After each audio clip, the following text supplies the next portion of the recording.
Afternoon बच्चों, मैं अंशुल चौहान आज आपको बहुपद के बारे में बताऊंगा।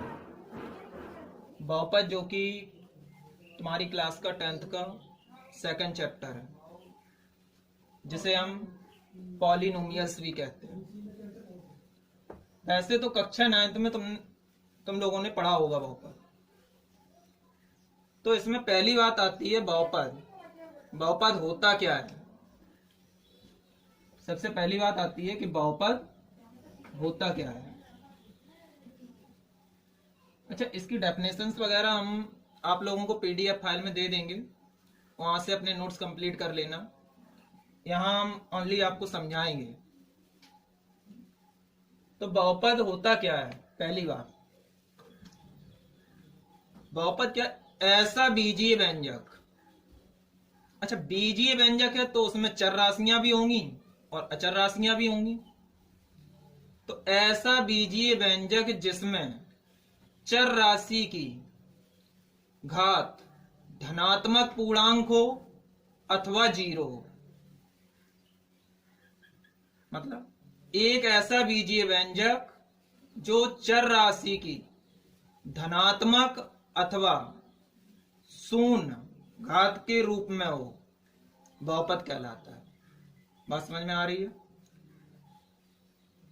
तो इस टाइप का एक बीजीय व्यंजक होगा जिसमें क्या होगा, चर राशि की घात या तो धनात्मक होगी या फिर शून्य होगी, बहुपद कहलाता है। अब आती है बात बहुपद का सामान्य रूप। सामान्य रूप जिसे हम बोलते हैं जनरल फॉर्म। क्या बोलते हैं? General form. क्या होता है? A0 x0 A1 x1 A2 x2 dot dot dot an x की पावर n। अच्छा, आप यहां देखेंगे चर राशि क्या है? x। तो x की घात 0 1 2 n। मतलब आप देखेंगे कि 0 1 2 n सभी क्या है? पूर्णांक हैं। तो x की घात मैंने क्या कहा था परिभाषा में कि x की घात या तो 0 हो या फिर एक पूर्णांक हो। तो हम यहां देखेंगे घात 0 है और पूर्णांक है। A0 A1 A2 सभी वास्तविक संख्याएं। अच्छा, वास्तविक संख्या तो आप लोग जानते हैं, A0 A1 A2 dot dot dot an और रियल नंबर कह सकते हैं, वास्तविक संख्याएं।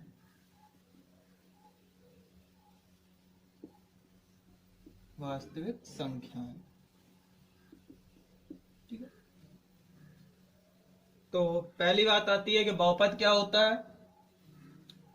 ऐसा बीजीय व्यंजक जिसमें चर की घात या तो धनात्मक पूर्णांक हो या जीरो हो, बहुपद कहलाता है। सेकंड क्या आता है? बहुपद का सामान्य रूप। A0 x0 A1 x1 A2 x2 dot dot dot an xn, where A0 A1 A2 an are real numbers. सभी क्या हैं? वास्तविक संख्याएं हैं। सेकंड इसमें एडिंग आती है बहुपद की घात। बहुपद की घात, ठीक है, पावर ऑफ पॉलिनोमियल्स। तो बहुपद की घात होती क्या है पहले हम समझते हैं। किसी बहुपद में, फॉर एग्जाम्पल लेते हैं यही बहुपद, उसमें चर की अधिकतम घात। अच्छा, इसमें चर देखेंगे क्या है? x। उस बहुपद की घात कहलाती है। तो हम देखेंगे इसमें अधिकतम घात क्या है? n। तो यहां पे हम देख लेंगे जो भी अधिकतम घात होगी वो उस बहुपद की घात होगी। तो किसी बहुपद में चर की अधिकतम घात उस बहुपद की घात कहलाती है। फॉर एग्जाम्पल,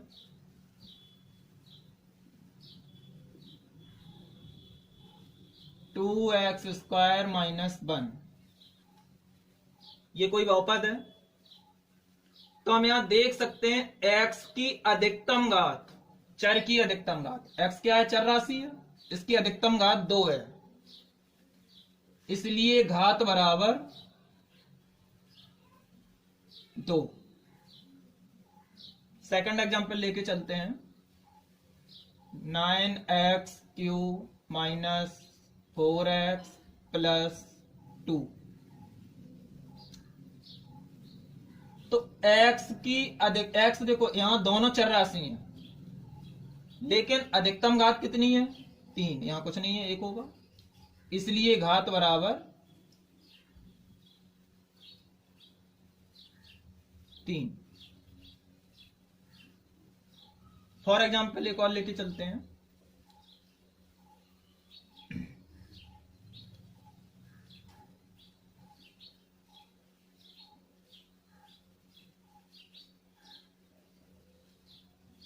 तो यहां आप देखेंगे ये एक बहुपद है, क्योंकि बहुपद क्या कहता है कि उसमें जो x की घात है वो एक पूर्णांक होना चाहिए, धनात्मक पूर्णांक। तो हम देखेंगे 2, 7 सारे धनात्मक पूर्णांक हैं, लेकिन हमें पता करनी है घात। तो इसकी अधिकतम घात कितनी है, 2, 1, 7, अधिकतम घात कितनी है, 7, इसलिए घात बराबर 7। तो बच्चों आ गया होगा समझ में बहुपद के बारे में और बहुपद की घात के बारे में। तीसरी बात आती है बहुपद का वर्गीकरण, जिसे कहते हैं क्लासिफिकेशन ऑफ पॉलिनोमियल्स। अच्छा, बात करते हैं बहुपद का वर्गीकरण। बहुपद का वर्गीकरण, तो बहुपद का वर्गीकरण 2 प्रकार से किया जाता है। नंबर 1 घातों के आधार पे, नंबर 2 पदों के आधार पे। नंबर 1 घातों के आधार पे, घातों के आधार पर। नंबर 2 पदों के आधार पर, पदों के आधार पर। ठीक है, तो पहले हम बात करते हैं घातों के आधार पर। कुछ एग्जाम्पल्स के द्वारा हम आपको समझाने की कोशिश करते हैं। जैसे कोई संख्या है 0, यहां मैंने ले लिया 8, तो हम यहां देखते हैं कि यहां पे क्या है, शून्य, तो इसे हम कहते हैं शून्य बहुपद।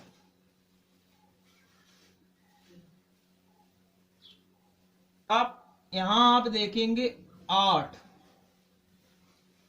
शून्य है नहीं, संख्या है एक, और सारी संख्याएं हमने कहा था क्या होती हैं, अचर पद। और जब ये अचर पद है तो इसका नाम हो जाएगा अचर बहुपद। क्या हो जाएगा, अचर बहुपद। यहां आप शून्य देखेंगे, शून्य बहुपद, अचर देखेंगे तो अचर बहुपद। तीसरी बात आती है 9x प्लस 1। अच्छा, यहां आपको नोटिस करने वाली बात है, x जो कि क्या है, चर राशि, अगर चर राशि की अधिकतम घात 1 हो, जब यहां कुछ नहीं है तो 1 मान लेंगे, यदि चर राशि की अधिकतम घात 1 हो तो उसे हम कहते हैं रैखिक बहुपद। क्या कहते हैं, रैखिक बहुपद। चर राशि की अधिकतम घात 1 हो तो रैखिक बहुपद। यदि किसी चर राशि की अधिकतम घात 2 हो तो द्विघातीय बहुपद। अच्छा, रैखिक बहुपद को तुम एक घातीय बहुपद भी कह सकते हो, क्योंकि अधिकतम घात कितनी है? 1, तो एक घातीय बहुपद। अधिकतम घात 2 तो द्विघातीय बहुपद। अधिकतम घात 3 तो त्रिघातीय बहुपद। अधिकतम घात 4 तो चतुर्थ घातीय बहुपद। इसी टाइप से चलता रहता है। तो हम यहां कोई एग्जांपल लेके चलते हैं। 2x square plus 3x plus 7। तो यहां आप नोटिस करेंगे x की घात 1 भी है 2 भी है, लेकिन मैंने क्या कहा? चर की अधिकतम घात। तो x की अधिकतम घात 2 है, इसीलिए हो जाएगा द्विघातीय बहुपद। द्विघातीय बहुपद मैंने कहा था, 1 हो तो एक घातीय, 2 हो तो द्विघातीय, 3 हो तो त्रिघातीय। फॉर एग्जाम्पल हम एक लेके चलते हैं। 2y cube minus 3y square plus 6y plus 1। तो आप यहां नोटिस करेंगे चर की घात 1 है, 2 है, 3 है, लेकिन अधिकतम घात 3 है, इसलिए त्रिघातीय बहुपद।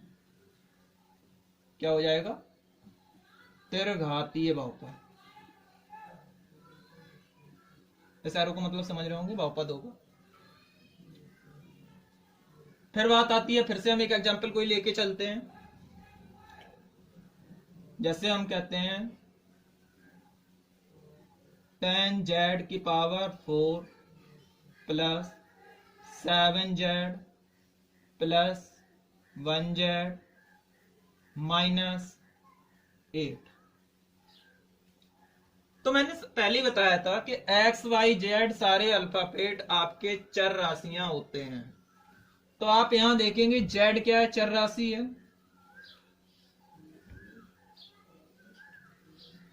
सॉरी, यहां 2 स्क्वायर होना चाहिए, यही लेके चलते हैं। तो हम यहां देखेंगे x की घात 1, 2, 4। तो मुझे तो मतलब है अधिकतम घात से, तो z की अधिकतम घात 4 है, इसलिए यह चतुर्थ घाती है। क्या हो जाएगा? चतुर्थ घाती है। तो सीधी सी बात सिंपल है। शून्य मतलब शून्य बहुपद, अचर पद मतलब अचर बहुपद, घात 1 है तो एक घातीय, या कह सकते हैं रैखिक बहुपद। एक घातीय भी कह सकते हैं, रैखिक भी कहते हैं, इसे रैखिक के नाम से ज्यादा जाना जाता है। अधिकतम घात 2 है तो द्विघातीय, 3 है तो त्रिघातीय, और 4 है तो चतुर्थ घातीय। कोई समस्या नहीं होनी चाहिए, आ गया होगा समझ में। फिर भी कोई प्रॉब्लम होती है तो पूछ सकते हैं आप। सेकंड मैंने यहां कहा था पदों के आधार पे। पदों के, अच्छा यहां घात की बात हो रही थी तो आपने क्या देखा? यहां घातें देखी और उसके बेस पे सभी में डिफरेंस बताया। घात 1 है तो एक घातीय, 2 है तो द्विघातीय, 3 है तो त्रिघातीय, और 4 है तो चतुर्थ घातीय। अब पदों के आधार पे मतलब हम क्या देखेंगे? पद पद देखेंगे। तो फॉर एग्जांपल हम यही लेके चलते हैं शून्य। तो शून्य का नाम शून्य बहुपद ही रहेगा। क्या रहेगा? शून्य बहुपद। ठीक, क्योंकि ना तो इसमें टर्म है और ना ही पावर है। सेकंड हम कहें 8 को, तो 8 यहां पे भी अचर था और यहां पे भी अचर है, तो ये हो जाएगा अचर बहुपद। अच्छा, ये लेके चलते हैं 9x प्लस 1। अब आप यहां देखेंगे बच्चों, हम 9x प्लस 1 को क्या कहेंगे, इसमें कितने टर्म है, 2। अच्छा, यहां हम घातें देखते थे, क्योंकि घातों के आधार पे यहां देखेंगे पद, एक पद, दो पद। अच्छा, पद देखे कैसे जाते हैं, बीच में प्लस माइनस लगा होगा तो वो काउंटिंग में आ जाएगा। ये फर्स्ट टर्म और ये सेकंड टर्म, फर्स्ट टर्म और ये सेकंड टर्म। तो एक पद और दो पद, तो पद कितने हो गए, 2। तो ये हो जाएगा द्वैपदीय बहुपद। क्या हो जाएगा, द्वैपदीय बहुपद। ठीक, तीसरा एग्जाम्पल हम ये वाला लेके चलते हैं, 2x square plus 3x plus 7। फिर से हम टर्म देखेंगे, हमने बताया था प्लस के बाद काउंटिंग होती है, फर्स्ट टर्म, सेकंड और ये थर्ड। ये हो जाएगा तुम्हारा तिरपदीय। कितने पद हो गए, तिरपदीय, तिरपदीय बहुपद।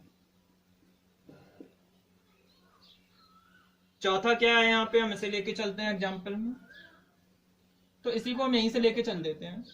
तो अगर हम यहां टर्म देखेंगे 1 2 3 4, तो ये क्या हो जाएगा, चार पदीय, चार पदीय बहुपद। ठीक, या कह सकते हैं चतुर्थपदीय। ठीक, इस टाइप से टर्म मैक्सिमम केस में फर्स्ट, सेकंड और थर्ड पूछा जाता है। ये बहुत ही कम है, ये तुम्हारे सिलेबस में भी अभी नहीं है।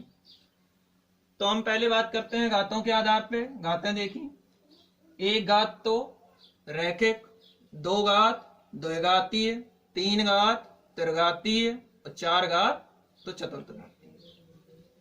फिर मैंने यहां देखा एक पद।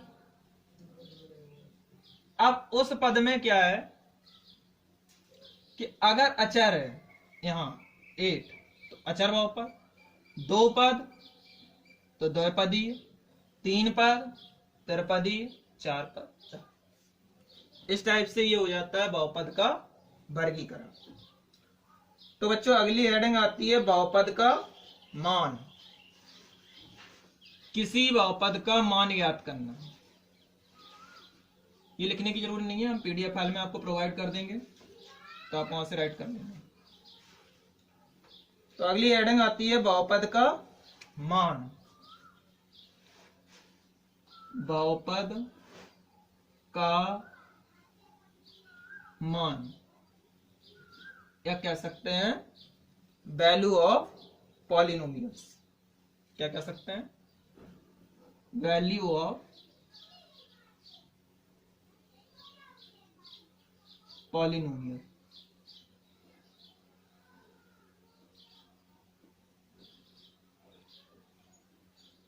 ठीक है, तो किसी बहुपद का मान कैसे ज्ञात किया जाता है। डेफिनेशन, पहले बात करते हैं डेफिनेशन की। किसी बहुपद px का मान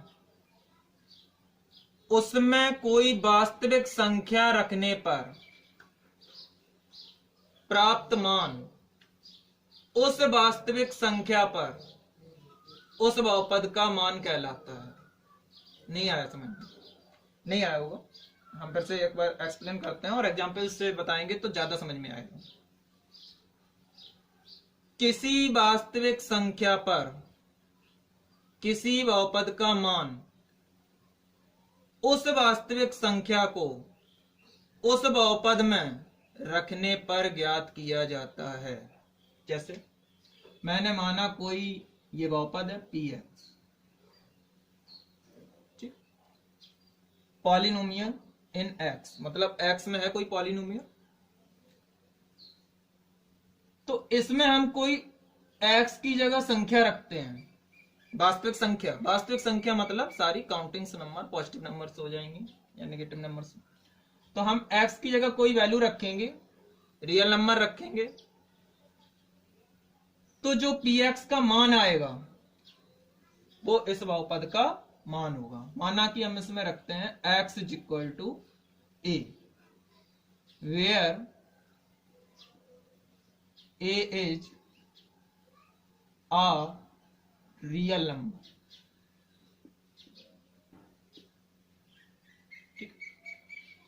तो x is equal to a मैंने कोई रियल नंबर ली, वास्तविक संख्या, a की जगह कोई नंबर हो सकती है 1, 4, 7, कुछ भी हो सकता है। तो x इज इक्वल टू अगर हम यहां रखते हैं पॉलिनोमियल में a रखते हैं, तो जो मान आएगा वही बहुपद का मान होगा इस वास्तविक संख्या पर। वही मैंने डेफिनेशन में आपको बताया था कि जब कोई वास्तविक संख्या किसी पॉलिनोमियल में रखते हैं तो प्राप्त मान उस वास्तविक संख्या पर, मतलब x is equal to a पर पॉलिनोमियल का मान होता है।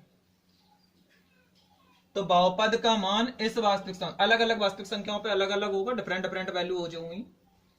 ठीक है, तो हम कोई एग्जांपल लेके चलते हैं। माना कि हमें यहां पे गिवन है px is equal to 2x square minus 7x plus 1, ये कोई बहुपद हमें दिया गया है और वो कहता है कि x इज इक्वल टू 2 पर मान ज्ञात कीजिए। तो हम क्या करेंगे, हमने क्या कहा था कि ये रियल नंबर हम इस बहुपद में रखेंगे। तो x की जगह क्या रखेंगे 2, तो यहां हो जाएगा p2 इज इक्वल टू 2, इन दोनों के बीच में कोई चिन्ह नहीं है तो इनटू x के प्लेस में यहां रख देंगे 2, पर स्क्वायर है तो स्क्वायर, माइनस 7 इंटू 2 प्लस 1। अच्छा, 2 का स्क्वायर करेंगे 4, 4 2 जा 8, माइनस 7 इंटू 2 14 प्लस 1। ये दोनों पॉजिटिव नंबर्स हैं, ऐड हो जाएंगे। 9 माइनस 14, इससे ये सब्सट्रैक्ट हो जाएगा, आ जाएगा माइनस का 5। तो P2 की वैल्यू आ गई -5। तो x इज इक्वल टू 2 पे बहुपद का मान हो जाएगा कितना, -5। तो किसी रियल नंबर या वास्तविक संख्या पर किसी बहुपद का मान ज्ञात करना आप सीख गए होंगे। कोई प्रॉब्लम होती है तो आप हमसे पूछ सकते हैं। नेक्स्ट हेडिंग आती है बहुपद के शून्यक। हाँ, ये इंपॉर्टेंट चीज है, बहुपद का शून्यक, जीरोज ऑफ पॉलिनोमियल्स। बहुपद का शून्यक, ये कह सकते हैं zeros of polynomial.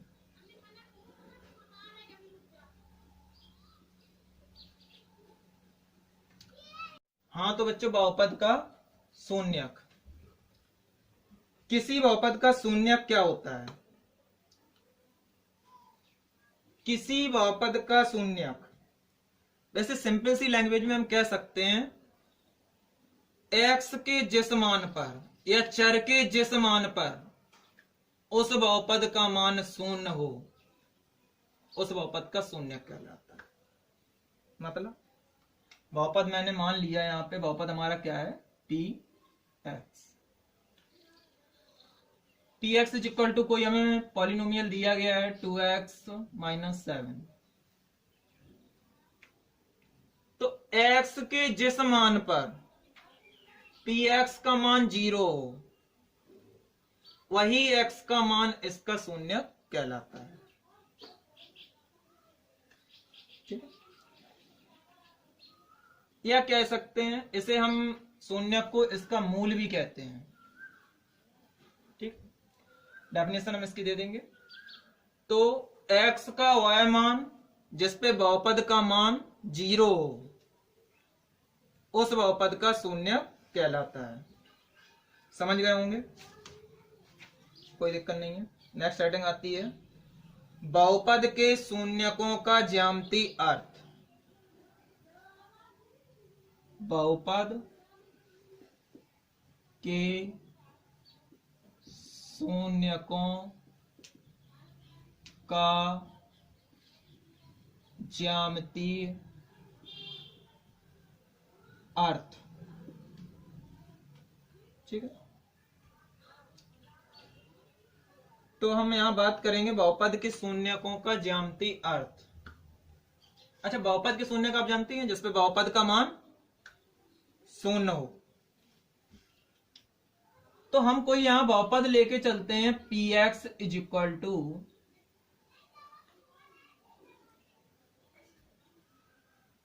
2x minus 7, यही लेके चलते हैं फॉर एग्जाम्पल। तो बहुपद के शून्यकों का ज्यामितीय अर्थ मतलब हमें शून्यक निकालने हैं। अब अगर हमें इसके शून्यक निकालने हैं तो हमने क्या कहा था, x का मान अगर हम इसमें कुछ रख दें जिसपे ये 0 हो जाए, वही इसका क्या होगा, शून्यक होगा। एक चीज और, यहां मैक्सिमम पावर कितनी है इसकी, 1। हम देखेंगे यहां इसकी अधिकतम घात 1 है, तो यहां पे बहुपद के शून्य कितने होंगे, 1। बहुपद के शून्य कैसे पता करते हैं, अगर अधिकतम घात 1 है तो शून्यक होगा 1, अगर अधिकतम घात 2 है तो शून्यक होंगे 2, अगर अधिकतम घात 3 है तो शून्यक होंगे 3। इसी टाइप से होता है। तो अगर हम बात करें यहां x की अधिकतम घात 1 है तो इसके शून्य कितने हो जाएंगे, 1 शून्यक होगा। अब शून्य कितने हो गए, 1। शून्यक अगर 1 है मतलब x का मान कोई एक वैल्यू होगी ऐसी जिसपे इसका मान क्या होगा, 0 होगा। एक शून्यक का मतलब क्या होगा, हमने क्या कहा था, शून्यक क्या होता है, जिसपे इसका मान 0 हो। इसके शून्यक कितने हैं, 1। तो x का कोई एक मान ऐसा होगा जिसपे इसकी वैल्यू क्या होगी, 0। अब बात आती है एक शून्यक है, अगर शून्यक 1 है या x का मान 1 है तो x के कितने मान होंगे, x बराबर होगी 1 वैल्यू।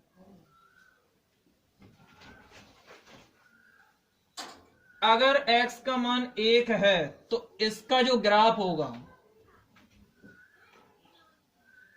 वो x अक्ष को किसी एक पॉइंट पे काटेगा। क्या करेगा, इस टाइप से हो सकता है, कहां काटेगा, एक वैल्यू। x का मान मतलब एक शून्यक अगर है तो वो x अक्ष को एक बिंदु पर काटेगा, x अक्ष को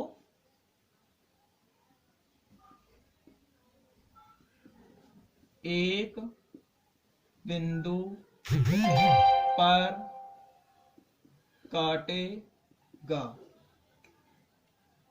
सेकंड बात आती है, यदि px की वैल्यू हम यहां पे लेके चलते हैं 3x² plus 7x plus 9, maximum power 2, maximum power 2, तो शून्यक भी कितने हो जाएंगे, 2 शून्यक। अब अगर शून्यक 2 है तो यहां x के मान भी कितने आएंगे, 2। x is equal to 2 value, और जब x की वैल्यू 2 है तो इसका जो ग्राफ होगा वो x अक्ष को किन्हीं 2 बिंदुओं पर काटेगा। अब ये डिपेंड करता है कि अगर वैल्यू पॉजिटिव है तो इस साइड काटेगा, नेगेटिव है तो इस साइड भी काट सकता है। मतलब x अक्ष को 2 बिंदुओं पर काटेगा, x अक्ष को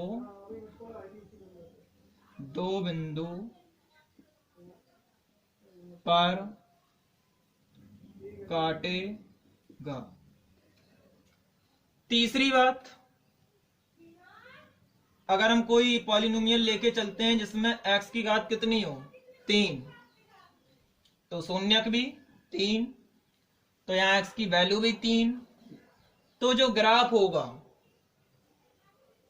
वो x अक्ष को 3 बिंदुओं पर काटेगा। पीडीएफ फाइल में हम सभी प्रोवाइड कर देंगे, हम इसमें समझा दे रहे हैं, दिखाएंगे नहीं। तो हम यहां देखते हैं, जब 1 वैल्यू थी 1 पॉइंट पे इंटरसेक्ट, 2 वैल्यूज हैं 2 पॉइंट पे इंटरसेक्ट, 3 वैल्यूज होंगी 3 पॉइंट पे इंटरसेक्ट, 4 वैल्यू होंगी 4 पॉइंट पे इंटरसेक्ट करेगा। किसको? एक्स अक्ष को। क्यों? क्योंकि जो यहाँ इक्वेशन है वो क्या है? एक्स में। तो ये बात हो गई बहुपद के शून्यकों का ज्यामितीय अर्थ। अब आते हैं हम अपनी एक्सरसाइज 2.1 पे, देखते हैं। सिंपल है, कुछ नहीं है, समझने की कोशिश करें। इसे एक बार पढ़ लेना, ध्यान से समझ लेना। कोई प्रॉब्लम होती है तो आप हमसे पूछ सकते हैं, कमेंट्स करके भी पूछ सकते हैं या व्हाट्सएप पे भी कांटेक्ट कर सकते हैं। तो इसका फर्स्ट क्वेश्चन है, इसमें कहा गया है किसी बहुपद के लिए y बराबर px का ग्राफ दी गई आकृति में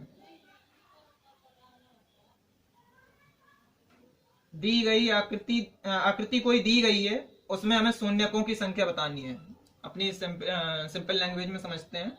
कोई हमें यहाँ एक ग्राफ दिया गया है, तो आप लोग हमें बताएंगे इसका आंसर, कमेंट्स करके जरूर बताएं या सॉल्व करें। तो ये हमारा होता है एक्स अक्ष और ये वाई अक्ष। तो इसमें कहा गया है बताइए इसमें इस ग्राफ में शून्यकों की संख्या कितनी होगी। सिंपल सी लैंग्वेज में कोई एक यहाँ ग्राफ दिया है, आपसे पूछा गया है इसमें शून्यकों की संख्या कितनी होगी। तो आप देखेंगे एक्स अक्ष को कितने पॉइंट पे काटता है। एक भी पॉइंट पे नहीं काट रहा है, देखिए वाई अक्ष को काट रहा है यहाँ। जब एक्स अक्ष को काट ही नहीं रहा है तो शून्य कितने हो जाएंगे? 0। क्या हो जाएगा? 0 शून्य। सेकंड डायग्राम यहां दिया है, इस टाइप से कुछ आप अपनी एक्सरसाइज में देख पाएंगे। इससे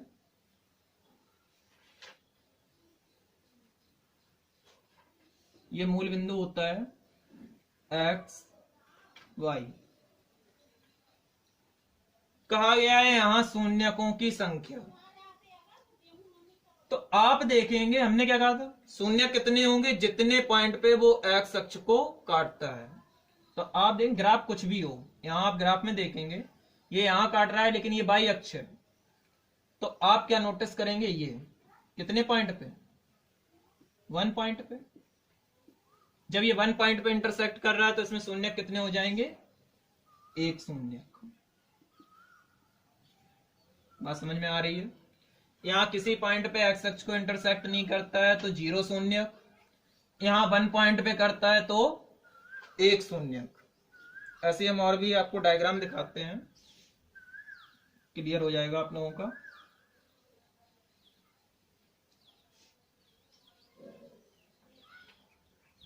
वैसे कोई इशू होगा नहीं, सिंपल है।